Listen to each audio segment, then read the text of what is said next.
Good morning. And thank you so much for spending your very early Monday morning learning more about this incredible organization. I want to start by saying I never plan or write speeches. I typically speak direct from the heart in the moment, but this story is so important to me that I had to make sure that I didn't leave any part of it out. My name is Samantha Strong. I've been in Charlottesville with my husband since 2014, and in 2016, Brad and I began a new path in our journey together. We decided that we wanted to be parents. Instead of trying to have biological children, our hearts were pulled into foster care. We both recognized how many children in this community need safe and loving homes, and we wanted to try and be a part of that solution.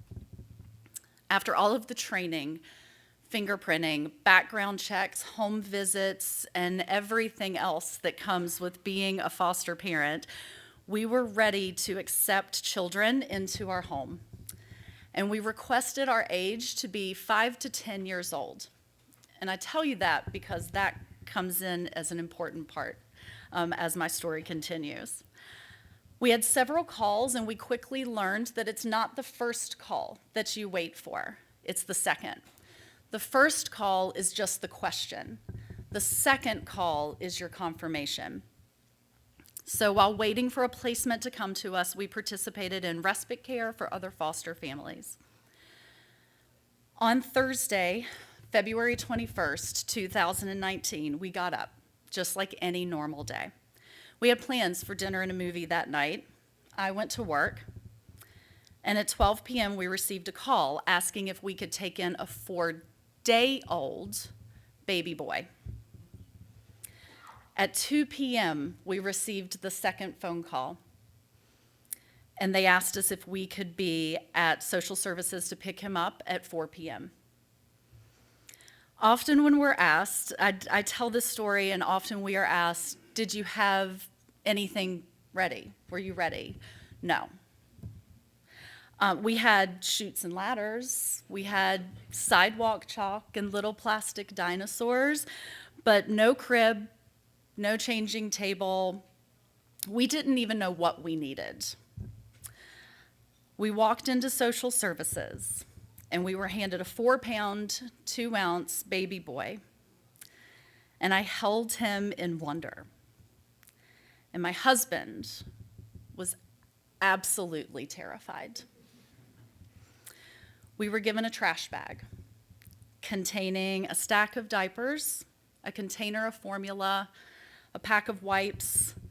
The social workers had picked up an outfit to dress him in, and he had a little knitted hat that was made by some local church ladies for babies at UVA. Michelle from our foster agency met us with a car seat, another crucial part, and she followed us home with a pack and play.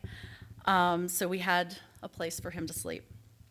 My sister and my niece, who are local, they went to our local Walmart and we purchased every outfit in a preemie size, blankets, diapers. We were deer in headlights. And after everyone left, there we stood in our living room, 2 dogs staring at us, holding the tiniest baby I had ever held in my life. Reality set in the following week, 3 doctor's visits a week, home visits, court appointments, family partnership meetings. Our heads were spinning, but we made it work.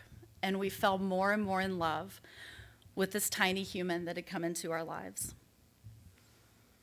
Our love grew and grew in the coming months, but we also experienced the constant movement and change that comes with being a foster family.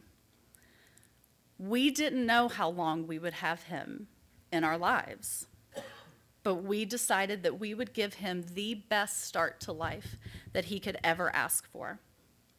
The months went on, and we saw social workers come and go. There were some on his team that we never met. But the one constant in our lives was Miss Grace, our CASA. She would arrive at our home visits every week with her smiling face, and she would show Connor so much love. She asked probing questions and made detailed notes in her notebook. And she would ask about the progress he was making, appointments he had, developmental issues he was experiencing.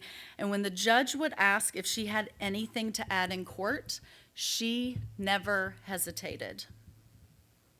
She would give an immaculate description of his development and life without wavering. Grace was the voice for this tiny infant who didn't have his own yet. And she did this with the most devotion you can possibly imagine. You see, babies in foster care are a world all of their own. They can't speak for themselves and talk about trauma that they've experienced, and this can be viewed in a multitude of ways. Some may see this a little easier, and some may see it more difficult, depending on the person. But in our lives, Connor was all that mattered. And to Miss Grace, Connor was all that mattered. There was never a question of her commitment to his health and safety, and there was never a doubt how serious she took her responsibility. At the end of 2020, Connor's goal was changed to adoption, and our hearts were overflowing. After almost 2 years of not knowing what our future might hold, we were overjoyed to make our family official on March 30th, 2021. I remember standing in the courthouse and having Miss Grace tell us that with the goal being changed, her services were no longer needed, and how happy she was that Connor would get to continue to grow in the love that we were giving him. And I remember in the midst of all of that joy, feeling so sad that I wouldn't have her coming to our house anymore just to check in on us. To say I appreciate Miss Grace is an understatement.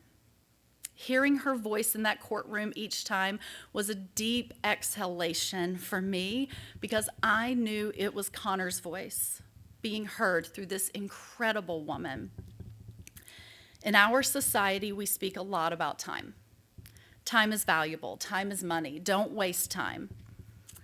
We acknowledge that time is paramount. So the commitment of time and passion, care, and the concern given by every single CASA volunteer needs to be seen and celebrated by so many more than just us foster families. And I'm so grateful for each and every person here today who has made the lives and the well-being of our children your mission and goal. And I'm so honored to be able to share my family's story to help others deepen their understanding of how valuable Piedmont CASA is to our community. Thank you.